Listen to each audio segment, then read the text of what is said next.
Once upon a time in the country of Japan, there lived two frogs, one of whom made his home in a ditch near the town of Osaka on the seacoast, while the other dwelt in a clear little stream which ran through the city of Kyoto. At such a great distance apart, they had never even heard of each other. But funnily enough, the idea came into both their heads at once that they should like to see a little of the world. And the frog who lived at Kyoto wanted to visit Osaka, and the frog who lived at Osaka wished to go to Kyoto, where the great Mikado had his palace.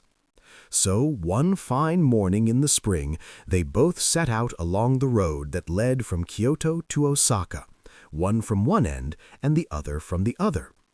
The journey was more tiring than they expected, for they did not know much about traveling, and halfway between the two towns there arose a mountain which had to be climbed.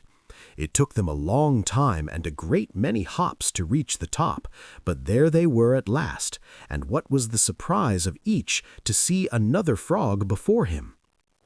They looked at each other for a moment without speaking, and then fell into conversation, explaining the cause of their meeting so far from their homes.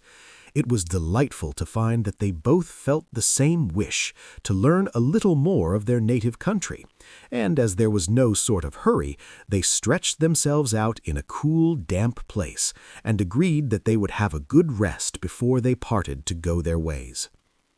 "What a pity we are not bigger," said the Osaka frog, "for then we could see both towns from here, and tell if it is worth our while going on."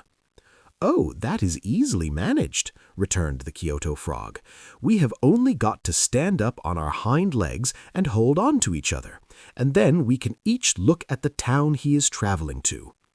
This idea pleased the Osaka frog so much that he at once jumped up and put his front paws on the shoulder of his friend, who had risen also. There they both stood, stretching themselves as high as they could and holding each other tightly so that they might not fall down. The Kyoto frog turned his nose towards Osaka, and the Osaka frog turned his nose towards Kyoto.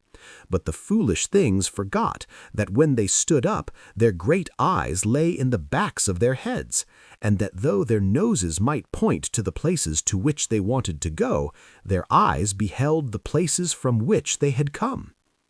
"Dear me," cried the Osaka frog, "Kyoto is exactly like Osaka.